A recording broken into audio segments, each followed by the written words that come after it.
This week, Elon Musk challenged yet another president to a fight, but this time, he actually accepted. Olympics is fully underway, and with that comes all of the accidents and mistakes. An American woman was just miraculously found alive after being chained to a tree for 40 days by her ex-husband in the jungle. And we need to talk about the horrific reason so many people are getting exposed for you-know-what right now. All of that and more, so we better get cracking.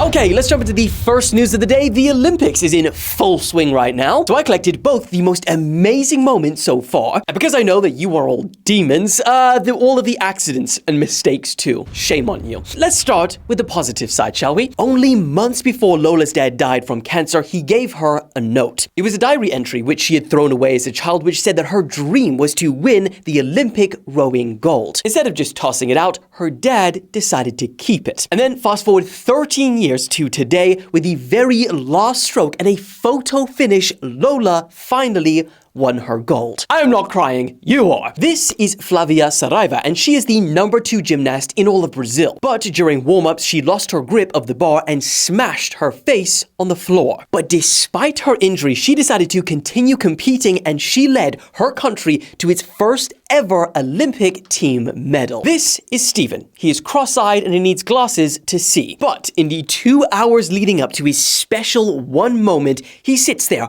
unmoved, just getting locked in. And then, to everyone's shock in the stadium, right before he's about to do his routine, he takes his glasses off and he's just raw dogging that pommel horse. Not only does he absolutely nail it, but he ends up winning the USA men's gymnast team their first medal in 16 years. W for raw dogging. Egyptian fencer Nada Hafez was unfortunately knocked out in the round of last 16. But the next day, she posts on Instagram that she'd competed the entire time 7 months pregnant.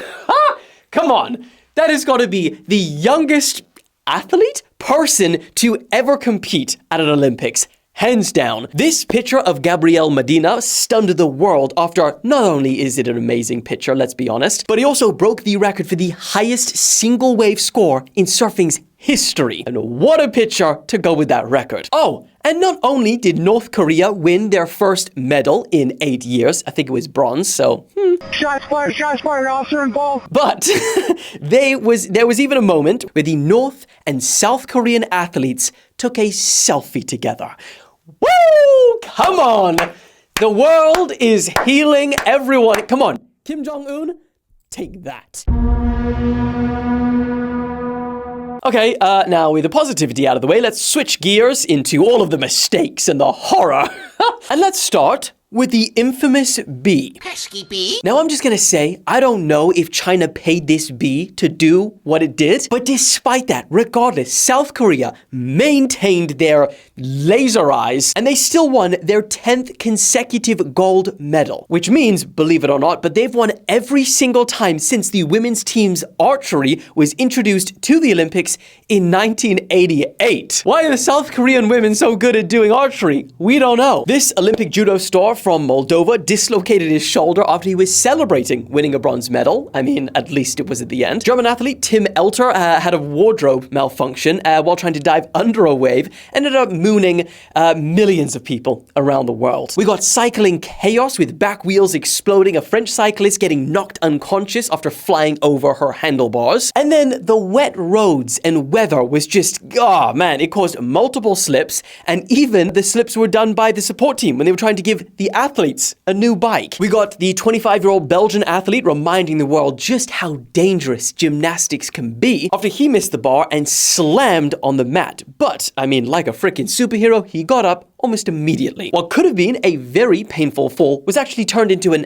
epic catch, all thanks to the insane strength of Erin Lake from Ireland managing to pull her teammate back over her head and then onto her feet again. Come on. Oh, and then this one is my personal favorite, and I swear this is gonna haunt this man forever. One of the Brazilian fencers were injured, and their teammates were gathering around them to help. One of the Olympic stewards comes in and brings over a chair for her to sit on.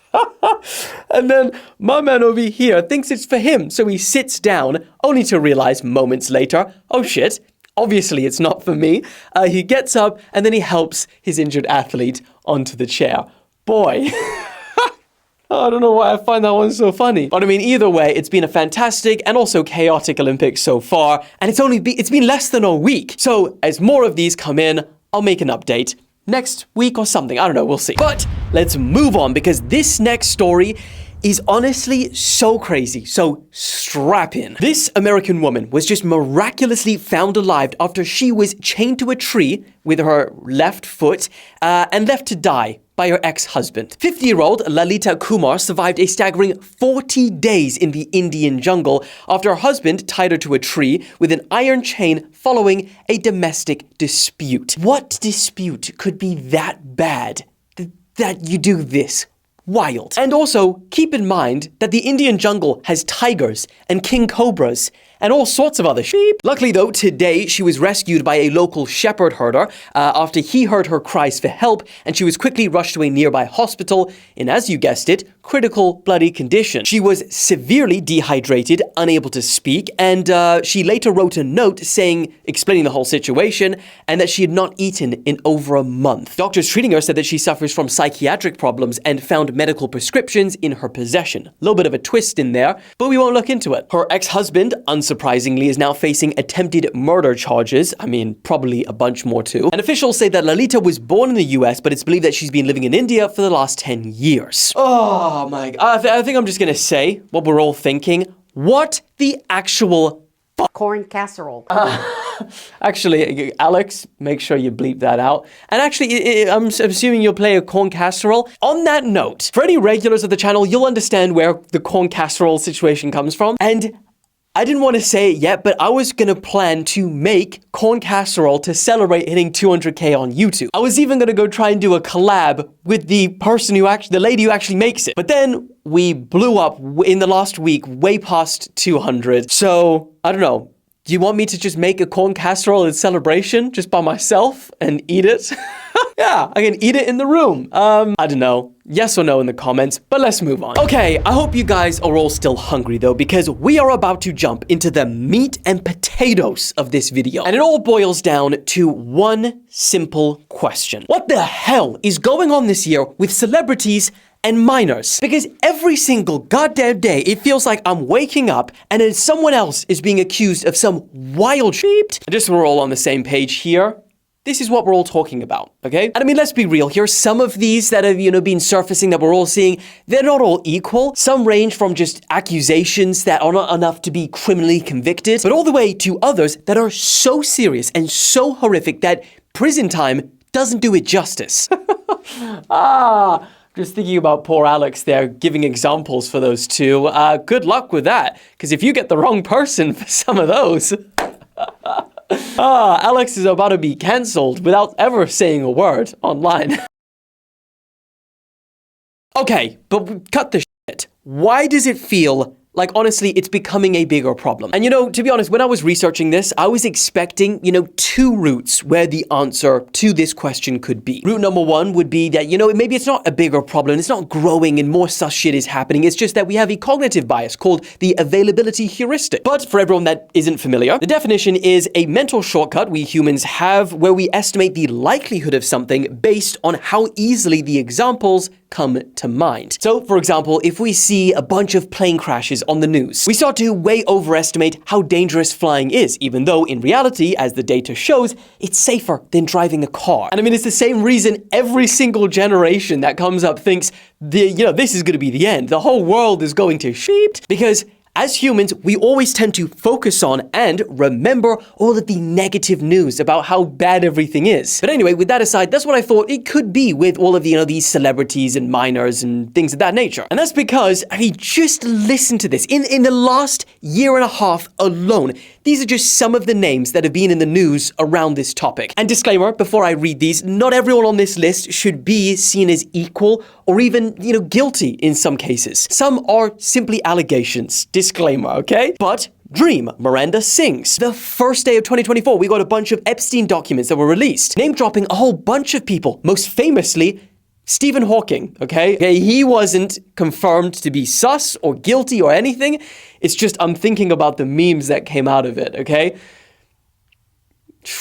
The Nickelodeon documentary dropped and exposed a bunch of people like Dan Schneider, along with, let's be honest, just the Hollywood practices in general. That was huge. And then just after that, we had the whole Diddy raid, and let's be honest, the huge can of worms that opened. Then we had the infamous Drake and Kendrick beef. Then, after that, the Dr. Disrespect situation blew up again. People started accusing Cody Ko of being in a relationship with a minor. Then we had the whole Ava Chris Tyson situation. Then Kai Cenat's cameraman. And then ongoing right now, as we speak, the most decorated BBC presenter, the man that announced the Queen's death. Well, he just pled guilty to having 41 indecent images of children, and the legal standard of the definition of images can be both pictures and videos. And that's all putting it very lightly. I'm sparing you the horrific details. And that's just a few. I know for a fact I'm probably missing a bunch. Point is, with all of these names, which all have huge public profiles, I thought maybe things haven't got worse. It just seems like they have. Oh, how silly I was, because then I did the research and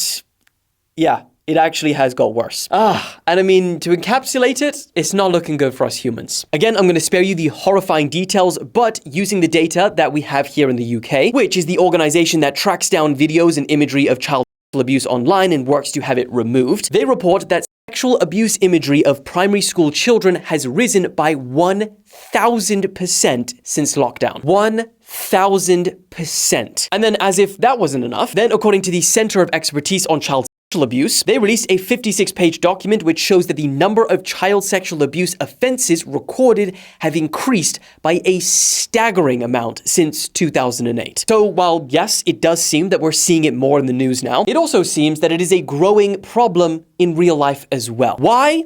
I have no idea, and I don't even know if I want to know. But as to why so many celebrities are being exposed, well, I mean, we don't have the exact data on it, but I personally think that, you know, in the age of social media, people are being incentivized to expose people. And I mean, just think about it. If you have dirt on someone like, let's say, Mr. Beast, or someone that is that massive, as we've already seen, it would be huge. And granted, I guess it's always been that way for journalists and whoever else. But now with apps like TikTok, people with 0 followers can speak out and they will be heard. And I mean, like, right now is the time where you have entire YouTubers that have entirely shifted their content recently, like Vitaly, for example, and they solely make content about catching predators. And I mean, just given so far how massive all of these accusations have blown up online, I don't expect the amount of public figures getting exposed will slow down. If anything, it might even increase. But either way, let me know what you guys think, and let us move on to some more lighthearted news, please. Jeez.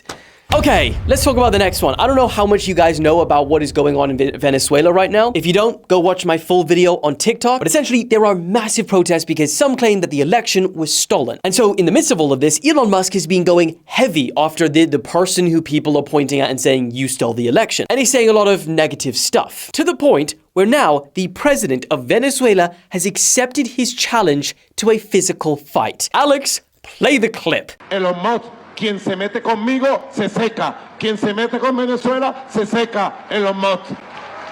¿Quieres pelea? Vamos a darle, Elon Musk. Estoy listo. Soy hijo de Bolívar y de Chávez. No te tengo miedo, Elon Musk. Vamos a darnos, pues. Donde quiera. Como decimos en Caracas, en los barrios. Si tú quieres, yo quiero, Elon Musk. Di dónde.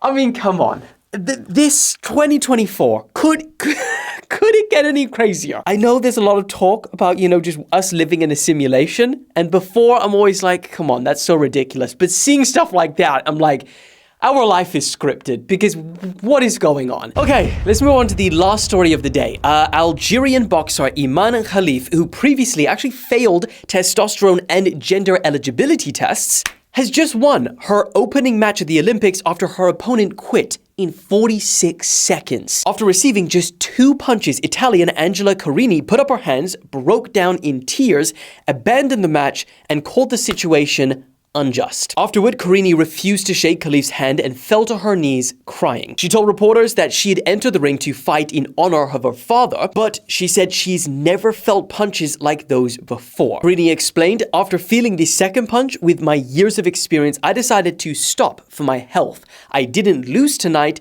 I merely surrendered with maturity. So, for context for all of this, Khelif is one of 2 boxers, it's not 4, it's 2, that have been permitted to fight at the Olympics despite previously being disqualified. Last year, both fighters were disqualified from the 2023 Women's World Championship because they said the DNA test had proved that they had XY chromosomes. Again, for anyone that doesn't know, XY is the male chromosome, while XX is the female one. But then, coming over to the Olympics, their official position on it is that both Khelif and Lin are women according to their passports, and that everyone in the entire tournament has passed the competition's eligibility rules. However, though, they don't exactly confirm specifically what those rules are. For everyone defending Khelif, they say that she is absolutely a woman and it is not her fault if she has naturally high testosterone. And also the Algerian Olympic Committee said that it strongly condemns the unethical targeting of our esteemed athlete Imane Khelif with baseless propaganda from certain foreign media outlets. But despite all of the controversy, Carini ended by saying, "I wish Khelif to carry on until the end and that she can be happy. I am someone who does not judge anyone. I am not here to give judgments." So the question is, do you think Khelif should be allowed to compete at the Olympics or not?